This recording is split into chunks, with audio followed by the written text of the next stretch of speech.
Imagine walking into your favorite neighborhood bakery on just a freezing Tuesday morning. Right, the kind of cold that just bites at you. Exactly. The bell above the door jingles. Mm-hmm. The air is thick with that amazing smell of rising yeast, melted butter, and hot coffee. And the man behind the counter, he's dusted in white flour, and he gives you this polite, familiar smile, you know. He's the guy you see every week. Right. He hands you a pink cardboard box.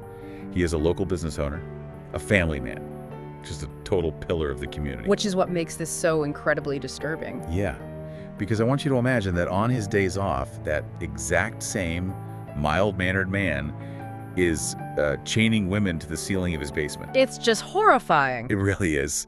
Loading them into a private airplane, flying them into the darkest, most desolate stretches of the Alaskan wilderness, and literally hunting them for sport. You are looking at two entirely incompatible realities coexisting in the exact same physical space. I mean, on one side, you have the absolute safety of domestic routine, and on the other, an environment of just terrifying, calculated predation. Okay, let's unpack this, because today we are diving into the deeply unsettling reality of Robert Christian Hansen. The man who operated in the shadows of Anchorage, Alaska from 1971 until his capture in 1983. Right, the press eventually labeled him the Butcher Baker. Yeah. But our mission for this deep dive isn't just to, recount a series of horrific events. No. Right. Our goal is to really deconstruct the exact psychological and environmental machinery that allowed a human predator to incubate, to thrive, and to hide in plain sight for over a decade. And we are also going to spend a significant amount of time scrutinizing the, frankly, catastrophic systemic failures of the justice system. Oh, absolutely. The blind spots are just massive. Right. We're looking at glaringly obvious logical angles that law enforcement simply failed to pursue. I mean, this wasn't a case of an untouchable criminal genius outsmarting the world. Not even close. It was a case of a system actively blinding itself to the monster in its own backyard. Exactly. And to get to the bottom of this, we are pulling from a massive stack of sources today. A really dense stack, yeah. We've got access to academic psychobiographies, specifically exploring something called the Shahryar syndrome model, just to understand the inner workings of his pathology. Plus, we're digging into the actual historical legal transcripts from the Alaska Supreme Court. Right, and detailed behavioral profiling notes from the FBI, along with the really fascinating modern forensic science of genetic genealogy that is literally still unraveling this case today. It's incredible how science is still catching up. But to understand the architecture of this specific predator, we really have to start at the foundation. Yeah, we have to go back to the beginning. Long before he ever set foot in Alaska, we have to look at his origins. So Robert Hansen was born on February 15th, 1939. In Esterville, Iowa, right? Right, a very small rural farming community. And the environment inside the Hansen home was just bleak. I mean, his father, Christian Hansen, was a Danish immigrant who owned a local bakery.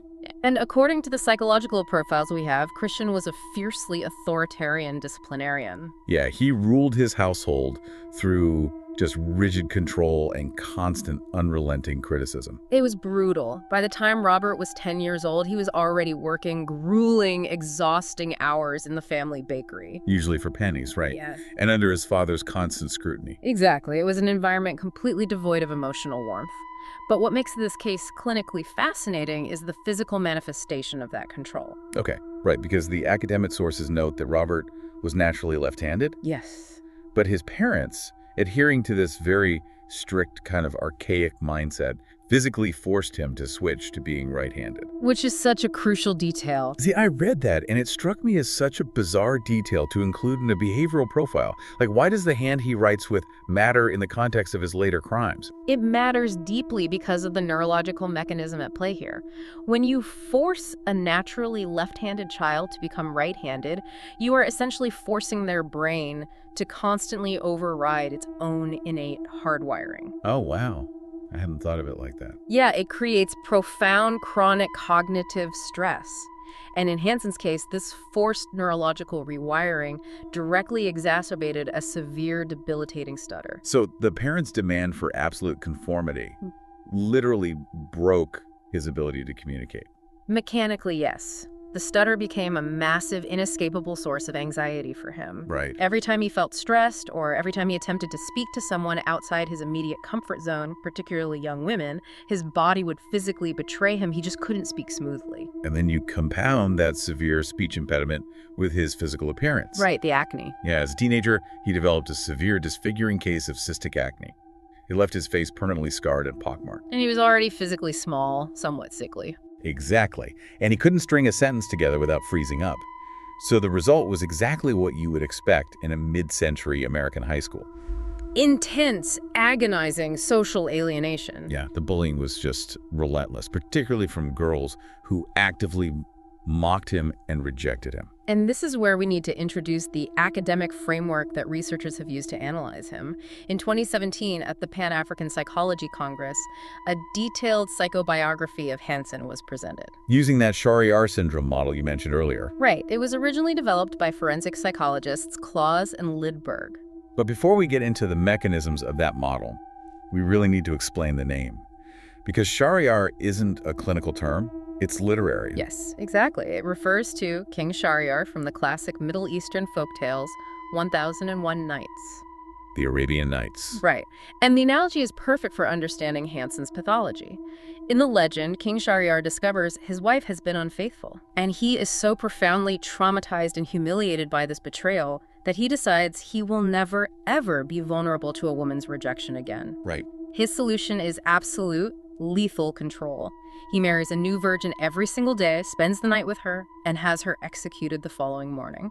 It's the ultimate preventative measure. I mean, you can't be rejected by someone if you strip them of their autonomy and end their life. Precisely. That's the core of it.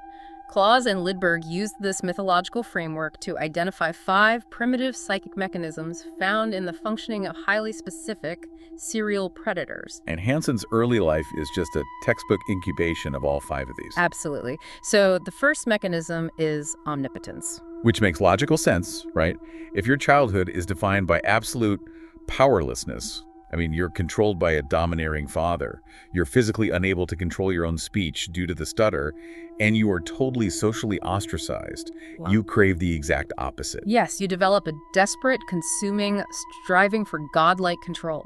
He began seeking scenarios where he held ultimate power. All right, what's the second one? The second mechanism is sadistic fantasies. The psychological profiles note that Hansen didn't just feel sad or depressed about his severe bullying. Right. He didn't just go to his room and cry. Exactly. He didn't internalize it as depression. He externalized it as a festering, deep-seated resentment. He wanted payback. Yeah. To escape his painful daily reality, he retreated into an active, elaborate fantasy life where he was the powerful one, exacting vicious, tailored revenge on the people, specifically the women who had mocked him. Which leads right into the third one, right? Ritualized performance. Yes. This is the concept that his later crimes weren't sudden, chaotic crimes of passion. They weren't just impulsive. No, they were highly organized, repetitive performances. He was essentially acting out a script that he had been writing in his head for decades to fulfill those sadistic fantasies. And then the fourth mechanism is dehumanization. Which is absolutely critical. This is the cognitive filter that is required for a predator to operate without paralyzing remorse. Because if you see them as human, you can't do what he did. Exactly. Hansen trained himself to view his victims not as human beings with families, histories, and basic rights, but entirely as subhuman objects. Right. He categorized them. He did. They were either game animals to be hunted, or they were bad women who, in his twisted, self-justifying logic, somehow deserved punishment. This is so sick. And the final mechanism of the Shahryar syndrome model is symbiotic merger. And this one is perhaps the most psychologically intricate. Because Hansen lacked a stable, healthy identity of his own, a void created by his over-reliance on a highly submissive mother, and the emotional rejection of his father, he felt incomplete. Like a piece of him was missing. Right. To remedy this, he sought to artificially fuse his identity with his victims. He had a psychic need for a shared connection, which later manifested physically in an absolute compulsion to keep their personal belongings. The trophies. Yes. Taking their jewelry wasn't about financial gain, it was a psychological trophy, a way to permanently merge his existence with theirs. Oh, wow. So if we look at the timeline, we have this psychological powder keg just sitting in Iowa, a young man with zero self-esteem, intense resentment, and this developing infantile personality. He is furious at the world. Yeah. And the first time that internal fantasy bleeds into physical reality is December 7th, 1960. He is 21 years old, and he decides to finally strike back. He deliberately sets fire to the Pocahontas County school bus garage. It burns to the ground. And this wasn't random, right? No, this was a calculated act of arson motivated entirely by a desire for vengeance against the local school community, the very institution where he had experienced so much profound humiliation. The detail that always gets me about this arson is that he was actually serving as a volunteer firefighter at the time. Right, it's such a bizarre twist. He literally showed up at the scene with the department and actively helped try to put out the very fire he had secretly started. But, he was clumsy, he was caught, and he was sentenced to serve 20 months in the Anamosa State Penitentiary. And while he was incarcerated at Anamosa, the state required him to be evaluated by a prison psychiatrist. The resulting diagnostic report is chilling in its foresight. They saw it coming. They really did. The doctor diagnosed him with manic depression and an infantile personality. The report explicitly noted that Hansen was obsessively preoccupied with, quote, getting back at people.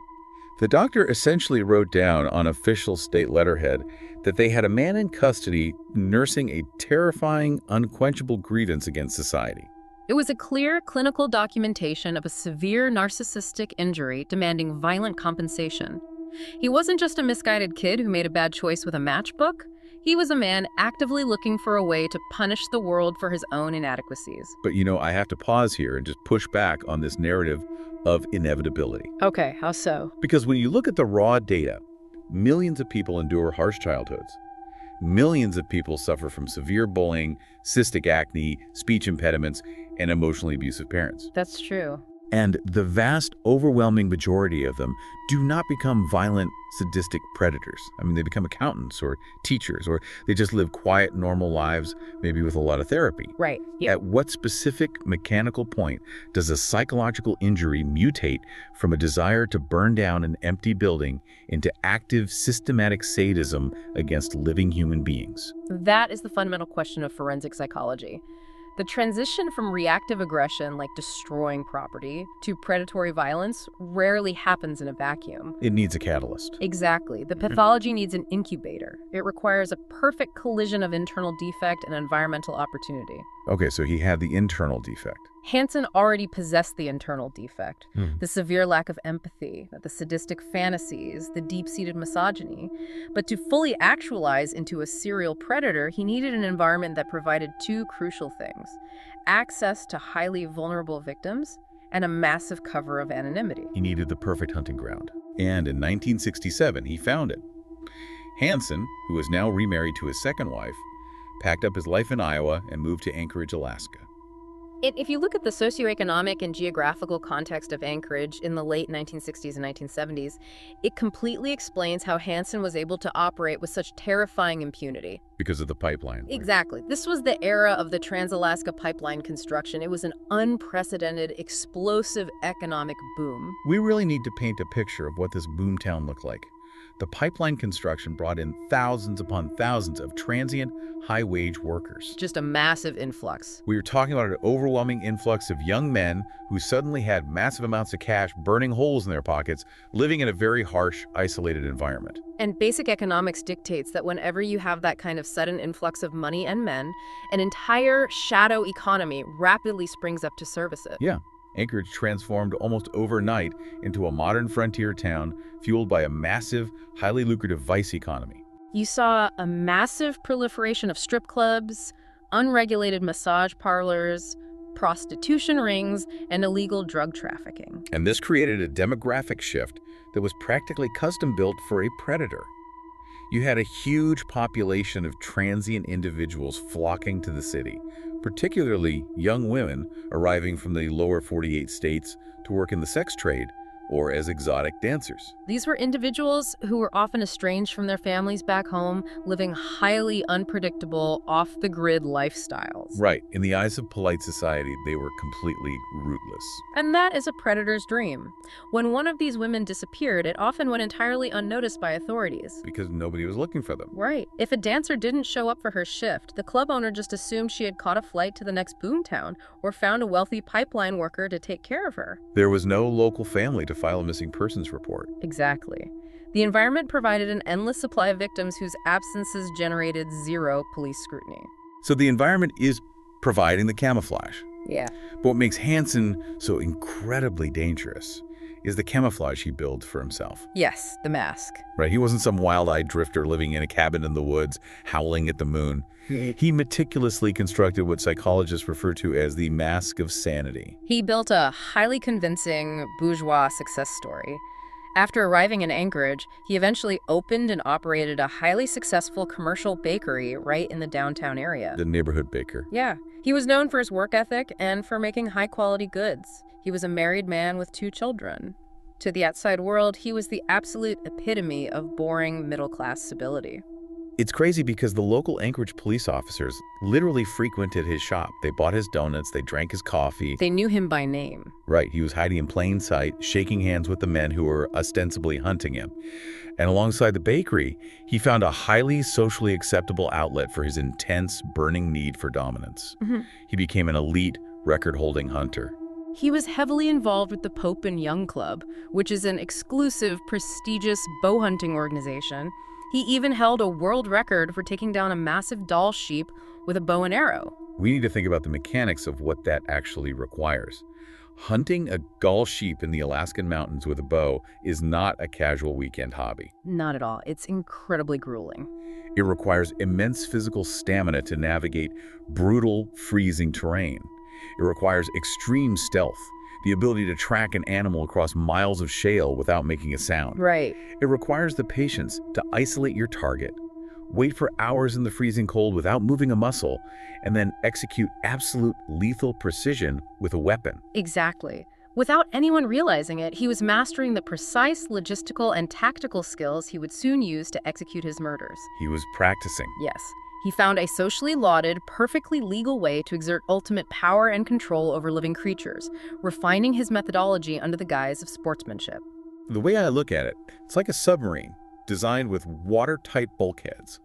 The entire vessel is built to survive extreme pressure by compartmentalizing. That's a great analogy. Right. If one section floods, you seal the heavy steel door, lock it down, and the rest of the submarine keeps cruising along seamlessly.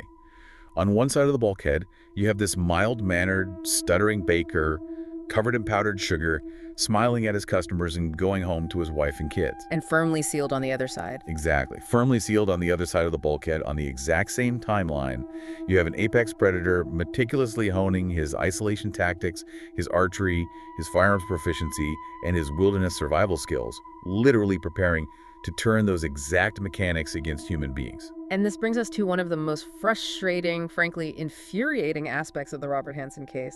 The mask of sanity, the watertight bulkhead. They were highly effective, yes, but they were not impenetrable. They definitely leaked. They slipped multiple times. The bulkheads leaked. And the systemic failures of the Alaskan justice system to connect the incredibly obvious logical dots are staggering. The tone of our deep dive really has to shift here, because reading through the legal transcripts from the early 1970s is an exercise in madness. We have to dissect the logical avenues that investigators and judges completely failed to pursue for over a decade. Let's look at 1971. His crimes at this point are not the work of a master criminal. They are incredibly, embarrassingly sloppy. Yeah, let's talk about Susan Heppard. Right. In December 1971, he targets a young woman named Susan Heppard who worked as a real estate secretary. He spots her at a stoplight, decides in his own mind that she's giving him the eye, and decides to follow her home. And his plan here is just ridiculous. It is. He approaches her door with an utterly ridiculous transparent ruse about needing to borrow her phone book. A phone book. Yes. The ruse fails and she shuts the door. But 11 days later, he returns to her property, this time armed with a handgun, and attempts to physically abduct her. And she manages to escape and immediately reports him to the police. Correct. And right around that exact same time period, he is also arrested for the brutal rape of an unidentified sex worker. So he is sitting in custody facing incredibly serious felony charges. Assault with a deadly weapon for the attempted kidnapping of the secretary and violent rape. Yet the justice system treats him with an astonishing, almost incomprehensible level of leniency. It makes no sense. Through the mechanisms of a plea bargain, the rape charge is entirely dismissed. He's allowed to plead no contest to the assault with a deadly weapon charge regarding Susan Hepburn, and he receives a 5-year sentence. Okay, 5 years. But he serves only 6 months. 6 months. 6 months in a psychiatric facility and a halfway house before he is paroled back onto the streets. I want to make sure the math on that is perfectly clear to you listening. Yeah. He served 6 months for a documented violent kidnapping attempt at gunpoint committed by a man who already had a prior felony conviction for arson. The system lets him out. And it gets so much worse. Yeah, let's look at 1976. He is arrested again. This time, it's for larceny. And the details we have from the Hansen v. State Supreme Court transcript are just completely absurd. He tries to steal a chainsaw from a local Fred Meyer department store. A chainsaw. A chainsaw. When he is caught by security, I want you to break down the excuse he actually gives to the police, because it's unbelievable. He weaves this incredibly manipulative, almost pathologically bizarre story. He claims he was simply shopping, minding his own business, when he witnessed a native Alaskan man suffering a sudden heart attack in the store's parking lot. Okay. He tells the police that the sight of the severe medical emergency suddenly triggered memories of his aging 69-year-old father back in Iowa, who had also previously suffered a heart attack. Right. The sudden, overwhelming wave of emotional grief, he claimed, manifested as an irresistible, uncontrollable urge to steal the chainsaw so he could give it to his father for Christmas. I'm reading this transcript, and it is the most transparent, manipulative garbage imaginable. It makes absolutely zero logical sense. If you are grieving your father's mortality, stealing heavy logging equipment is not a natural human response. No, it's absurd. And yet, this ridiculous story gets handed over to the psychiatrists. Let's examine the psychiatric blind spots that allowed this to happen. After the 1971 arrest with the secretary, a Dr. Langdon evaluates him and diagnoses him with the dissociative mental illness. Right. The doctor essentially suggests that Hansen's violent crimes are happening during uncontrolled memory blackouts. Then, after the 1976 chainsaw theft, a Dr. McManaman diagnoses him with bipolar affective disorder. Which completely changes the legal approach. Right. Dr. McManaman claims to the court that Hansen suffers from poor impulse control and kleptomania strictly during manic upswings, and they prescribe him lithium to fix it. What you are seeing here is the danger of medicalizing predatory behavior. These diagnoses provided a neat clinical excuse that the justice system was incredibly eager to accept. Because it's easier than facing the truth. Exactly. During the 1976 sentencing for the chainsaw theft, the assigned probation officer actually recommended against his release, noting he was a danger. But the judge essentially buys wholesale into the psychiatric narrative that Hansen's crimes are just poorly controlled behavior stemming from his bipolar disorder. Unbelievable. He gets another 5-year sentence, but he appeals it, the Supreme Court reduces it, and he is released early, yet again, with time served. Okay, let's stop and analyze the pure objective logic of this situation. If you are a detective or a prosecutor or a judge looking at this man's manila folder, there are several glaring angles you have to consider. Let's look at the repeat offender profile. This raises an important question. Yeah, exactly. Why on earth did the justice system repeatedly grant early release to a man who, by 1976, had a fully documented multi-state history of felony arson, assault with a deadly weapon, attempted kidnapping, severe psychiatric mood swings, and kleptomania? It represents a profound systemic failure of risk assessment. The justice system severely compartmentalized his offenses. They looked at the chainsaw theft purely as a minor, isolated property crime. They ignored the context. Completely. They completely divorced it from the context that this exact same man had attempted to abduct a woman at gunpoint just 5 years earlier. They failed to see the escalation pattern or the underlying sadism. Because of the mass? Yes. Instead, they looked at his middle-class house, his successful bakery, his polite demeanor, and his wife and kids, and they allowed those superficial markers of societal respectability to completely override his violent, documented criminal history. It's the ultimate halo effect. Because he baked good bread and kept his lawn mowed, they couldn't conceive of him as a monster. But, the failure of the courts is one thing. Let's look at the failure of the actual police work. The Weird John's list. Exactly. Our sources note that the Anchorage Police Department had compiled a highly specific internal list. They casually referred to it as the Weird John's list.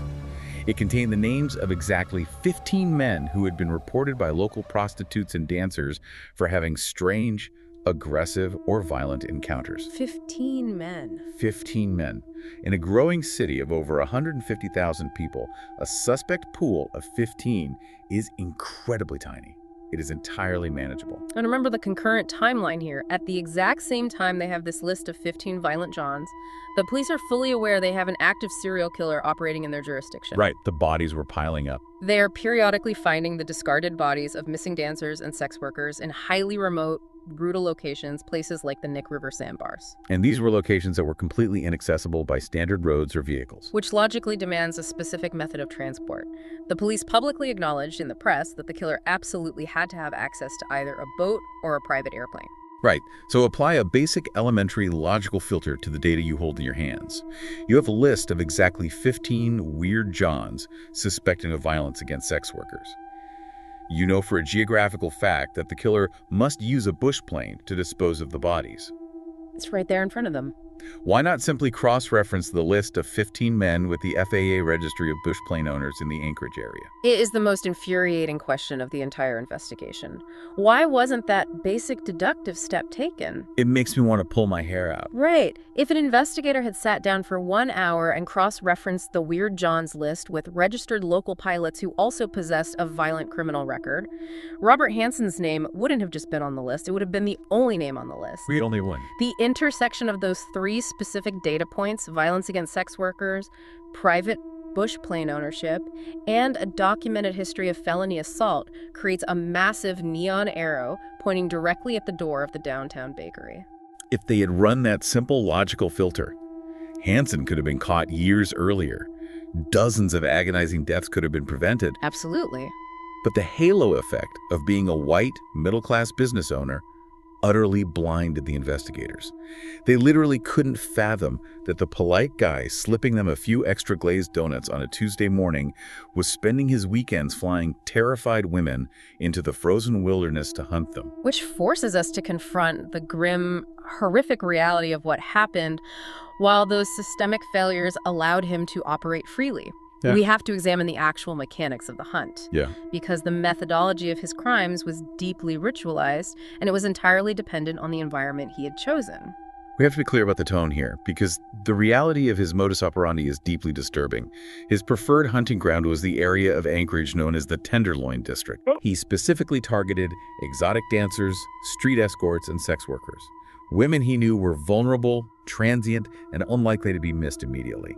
He would pull his vehicle up alongside them and lure them inside by offering incredibly large, completely out-of-scale sums of cash. Huge amounts of money. Yeah, he would offer hundreds of dollars, which in the 1970s was a massive fortune for a single encounter. But the caft was merely the bait. Once the woman was inside his vehicle and the doors were shut, the trap was instantly sprung. The mask came off. He would drop the polite facade and immediately overpower them, usually by drawing a .357 Magnum revolver or a specialized Thompson Contender 7mm pistol. He would force them into heavy metal handcuffs, stripping them of their mobility and their autonomy.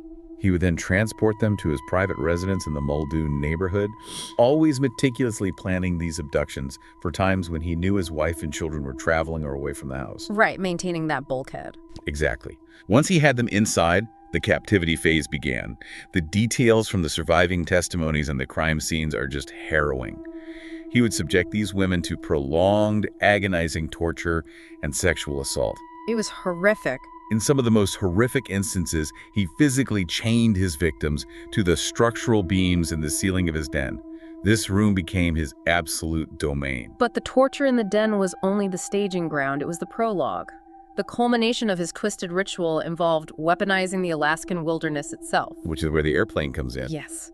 He would eventually unchain his captive victims, transport them to Merrill Field, a local aviation hub, and force them into the tiny cockpit of his private bush plane, a Piper PA-18 Super Cub. He would then fly them out to incredibly remote, desolate expanses of nature. We really need to explain why the PA-18 Super Cub is so vital to this mechanism. Right, it's not a standard plane. No, this isn't a commercial jet. It's a small, lightweight, fabric-covered, two-seat monoplane.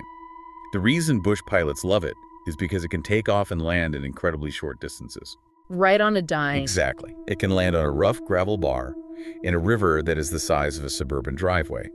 It meant Hansen could access deep, rugged terrain that police cruisers and even standard search helicopters couldn't easily access or search. Places like the Nick River Valley. Yeah, the Nick River Valley, Horseshoe Lake, the Matanuska-Susitna Valley. Yeah.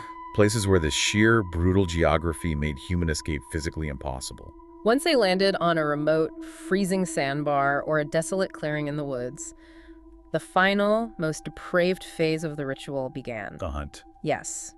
He would force the terrified women out of the plane and make them strip completely naked in the freezing, unforgiving Alaskan temperatures. Thank God. And then he would verbally release them into the thick, jagged brush. He would tell them to run. He gave them a head start. And then, armed with a Ruger Mini-14 semi-automatic rifle or a large hunting knife, he would calmly track them and hunt them down like wild game. If we bring this back to the Schreier syndrome model we discussed earlier, this is the absolute ultimate manifestation of both dehumanization and omnipotence. By forcing them to flee naked into the frozen wilderness, he stripped them of every last vestige of human dignity and civilization. He reduced them entirely, mechanically, to the status of prey. And by doing so in an environment where they had absolutely zero mathematical chance of survival, where even if they miraculously evaded his high-velocity rifle rounds, the sheer freezing elements of the Alaskan winter would kill them within hours. He granted himself the ultimate twisted power over life and death. He was playing God. He constructed a scenario where he was a god. It was the absolute lethal power he felt he had been so cruelly denied as a stuttering, bullied, powerless child back in Iowa. It is a level of calculated theatrical sadism that is genuinely difficult to process. For over a decade, this was his terrifying, successful routine. Year after year. But the reality of forensic science and human error is that every predator, no matter how organized, no matter how meticulously they compartmentalize their submarine, eventually springs a leak. Or, more accurately in this specific case, a victim exhibits unimaginable, desperate bravery and resilience. Because on June 13th, 1983, the meticulous hunt finally goes wrong for Robert Hansen.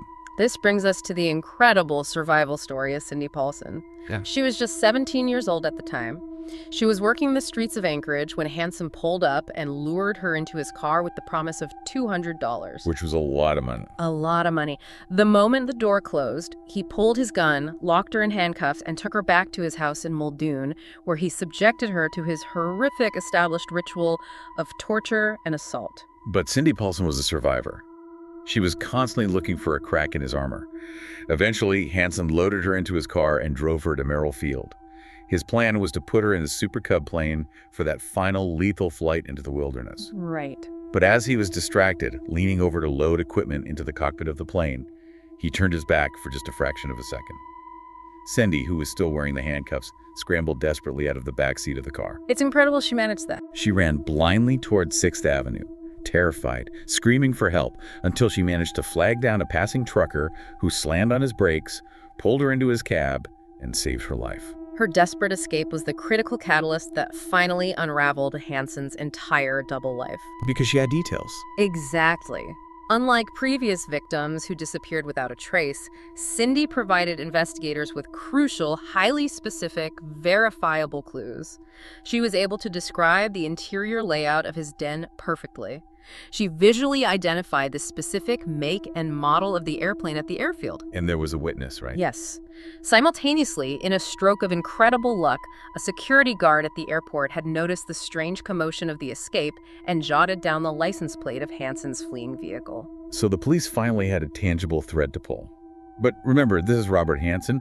He's the respected baker. He's the guy who donates to local charities.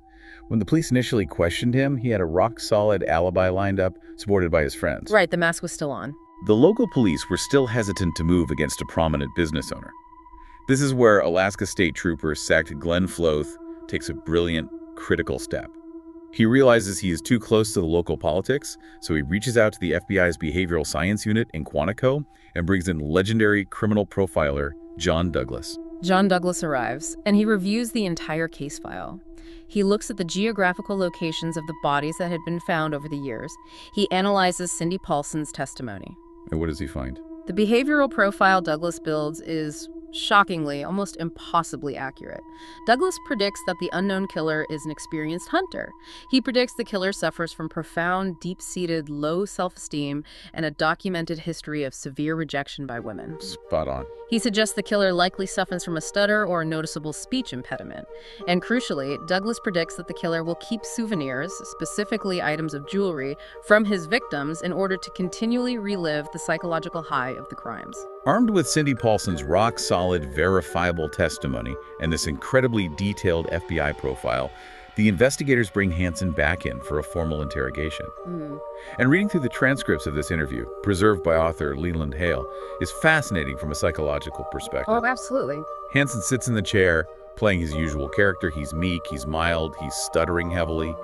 He tries to pull out his old, reliable tricks from the 1970s. He claims he has memory blackouts. He claims Cindy Paulson is just a prostitute trying to extort a wealthy businessman for money.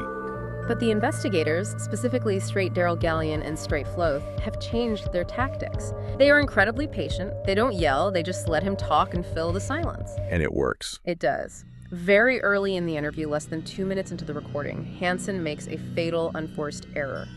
In response to a seemingly innocent conversational question, he voluntarily admits that he owns and flies a private bush plane. It seems like such a tiny conversational detail, but to the detectives in that room, it is the final deafening nail in the coffin. Oh, they knew immediately. Right. They already knew, geographically, that the killer had to have a plane.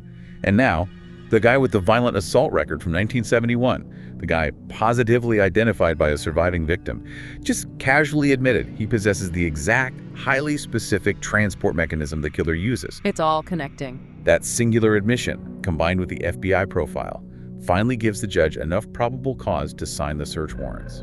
And so, the trap closes. On October 27, 1983, a massive, highly coordinated search begins.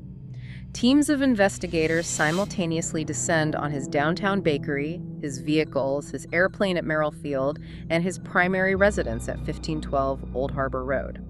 Reading the accounts of this search is like a masterclass in tension. You have investigator Maxine Farrell in the house, desperately looking for the jewelry that the victim's friends had described. You have Officer Greg Baker tearing the place apart, looking for the murder weapon. But it takes hours. Hours and hours go by. They're searching the house top to bottom, emptying drawers, checking the floorboards. Nothing. The day drags on. Evening falls. The investigators are exhausted, and they are genuinely starting to fear that Hansen had somehow realized the walls were closing in and ditched the evidence. Midnight is rapidly approaching.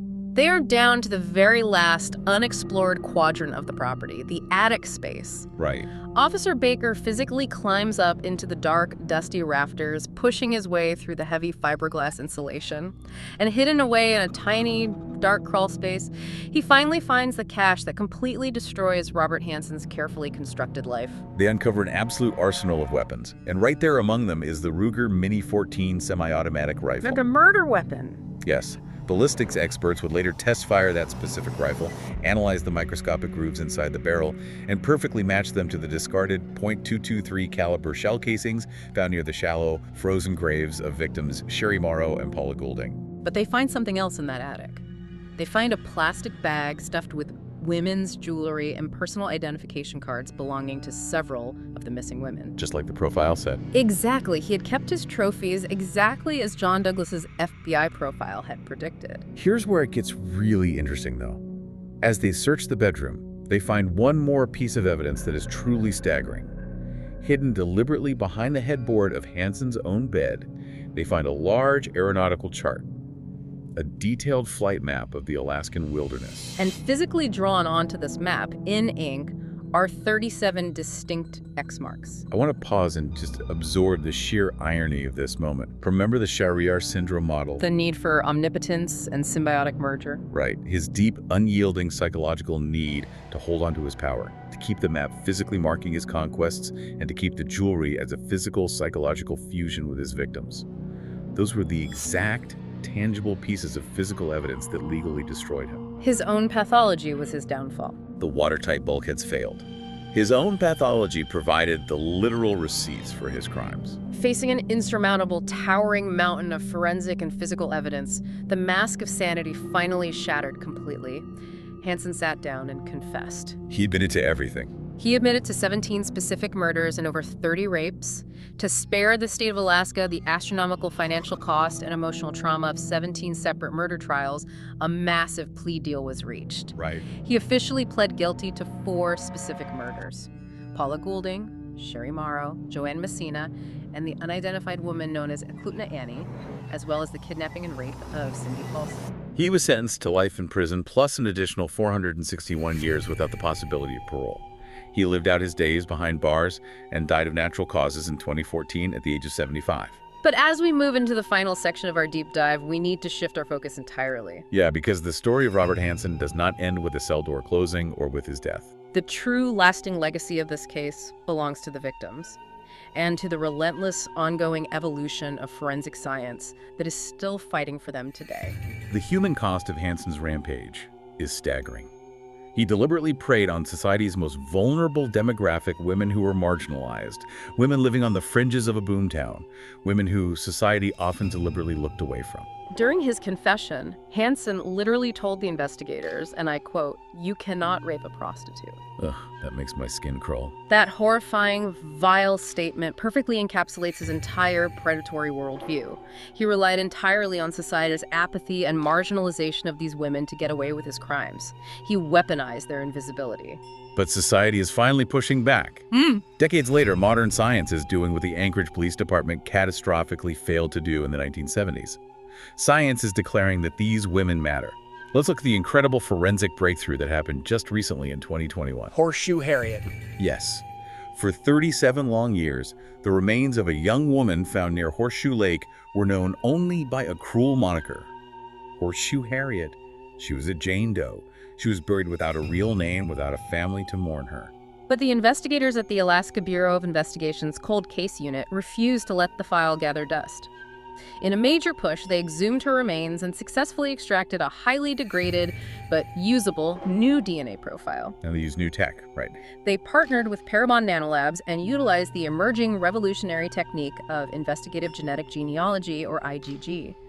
This is the exact same forensic technology that was used to finally unmask the Golden State Killer. For those who might not know exactly how this works, we should explain the mechanics of IgG because it's fascinating. They don't just put DNA into a police computer and get a name. It's much more complex. Right. They take the unknown victim's DNA profile and they upload it into public, commercial genealogy databases, the kinds of sites people use to find out where their ancestors came from. Right, like 23andMe or Ancestry, but the open source ones. Exactly. The algorithm doesn't look for an exact match. It looks for shared segments of DNA measured in units called centimorgans.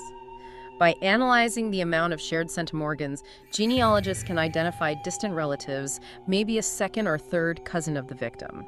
So they find a third cousin living in, say, Ohio. What's the next step? Then the grueling, meticulous historical work begins.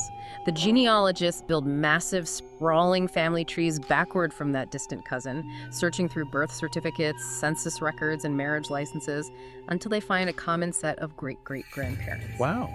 Once they find that ancestral focal point, they build the family tree forward, tracing every single descendant down to the present day, looking for a woman of the right age who suddenly vanished off public records in the early 1980s. And in the case of Horseshoe Harriet, this painstaking, deeply logical process worked perfectly. They traced the genetic lineage through the tree, narrowing it down to relatives living in Arkansas. Which gave them a lead. Yeah, law enforcement reached out, obtained a confirmatory direct DNA swab from a close relative, and finally, unequivocally, gave Horseshoe Harriet her real name back. She was Robin Pelkey. She was a 19-year-old girl originally born in Colorado who had been living and working in Anchorage. After nearly 4 decades of agonizing silence, her family finally had answers. They finally knew what happened to their daughter. It is a profound, beautiful triumph of modern forensic science over historical violence.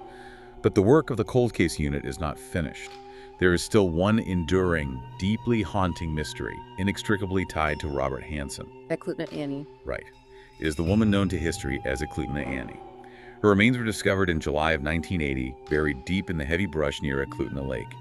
During his post-arrest confessions, Hansen admitted that she was actually his very first murder victim. He claimed he killed her sometime in late 1979. According to his account, she tried to violently escape his car while they were driving, so he pulled over, overpowered her, and stabbed her in the back. But when investigators pressed him for her identity, he claimed he genuinely didn't know her name. He thought she might have been a dancer who had traveled up from Kodiak, but he wasn't sure. When her remains were found, she was wearing very specific, distinctive clothing. The police cataloged a brown leather jacket, a light-colored knit sweater, jeans, and highly distinctive red knee-high, high-heeled boots. And some jewelry too, right? Yes. Based on forensic analysis, she had strawberry blonde hair, and she was wearing a wide, oxidized copper bracelet adorned with turquoise stones. Over the decades, investigators have tried everything. They've commissioned facial reconstructions, they've built clay busts, they've run traditional DNA profiling against missing persons databases. But as of today, she remains unidentified. But the online true crime community hasn't given up. No, they haven't. The modern true crime community, particularly dedicated collaborative researchers on forums like Reddit, have done incredible deep dive research into her case. They've proposed highly logical, socioeconomic theories for why a woman matching her exact description was never officially reported missing. The prevailing theory, which aligns perfectly with the reality of the 1970s Anchorage boomtown, is that she was likely a young dancer traveling up from the lower 48 states to work the highly lucrative Alaskan club circuit. Right, the vice economy again. Exactly. In that specific industry, transient workers were often housed directly in apartments owned by the club promoters. If a dancer suddenly disappeared, the promoter wouldn't call the police. They would simply assume she had flaked, broken her contract, and caught a flight back home. She had no local family to notice her empty apartment. And her family back in the lower 48 might have simply assumed she was out of touch while working in a remote, disconnected frontier town. She slipped entirely through the cracks of a highly transient, chaotic society. But she is not forgotten. The Alaska Cold Case Unit is still fighting for her. They are actively applying that exact same meticulous genetic genealogy technology to Eklutna Annie's degraded DNA. They are building the trees, measuring the centimorgans, tracing the lineages. They're determined to find her real name. They really are. And to me, this highlights how genetic genealogy isn't just a cool new law enforcement tool. It functions almost as a moral imperative. It is the scientific community using the fundamental building blocks of biology to restore the humanity that Robert Hansen tried so violently to erase. What's truly fascinating here is the ideological, almost philosophical shift. Hansen fundamentally believed these women were disposable. He believed that the sheer, incomprehensible vastness of the Alaskan wilderness would swallow them whole and hide his sins forever. Right. But forensic science operates on the fundamental, undeniable principle that every human life leaves an indelible biological mark. The truth of who we are is permanently encoded in our very DNA. We've unpacked a truly terrifying, complex story today. We've looked at how a toxic, volatile mix of childhood neurological stress, severe trauma, and deep-seated violent resentment collided with the chaotic, transient, cash-rich environment of a pipeline boomtown. It was the perfect storm. We've seen how staggering systemic blind spots, the halo effect protecting a respectable bakery owner, the complete failure of police to cross-reference basic existing data allowed a medically diagnosed repeat violent offender to hide a monster behind a flour-dusted apron. It serves as a grim, vital historical lesson on the absolute necessity of comprehensive, bias-free risk assessment within the justice system. Yes, exactly. And the profound danger of allowing societal prejudice against marginalized victims to dictate the urgency and the thoroughness of a murder investigation. As we wrap up this deep dive, I want to leave you listening with a final lingering thought to mull over. Consider the sheer geography of this case. For over a decade, Robert Hansen used the immense, staggering scale of nature, the macro world of the unforgiving Alaskan wilderness, to erase his crimes. He used the land itself as a weapon. He flew his victims into millions of acres of untamed forest, mountain ranges, and ice, fully believing that the sheer physical size of the landscape would serve as an impenetrable vault, keeping his secrets forever. But in the end, it wasn't the vastness of the macro world that finally brought him to justice. It was the absolute microscopic reality of the physical universe. It was the microscopic, invisible grooves on a .223 caliber bullet, perfectly matching the rifling of a specific barrel hidden in an attic. It was the microscopic cellular material left on a piece of stolen jewelry. Right. And today, it is the microscopic, infinitely complex ladder of human DNA being mathematically mapped by genetic genealogy. Hansen thought the freezing, endless Alaskan wilderness was big enough to hide a human body. But science remembers the human being. The wilderness is vast, but it is ultimately no match for the relentless, inevitable march of forensic truth. A powerful reminder that no matter how isolated the crime, no matter how deep the forest, the physical evidence always finds a way to speak. Thank you for joining us on this deep dive into the Butcher Baker. Until next time, stay curious and stay safe.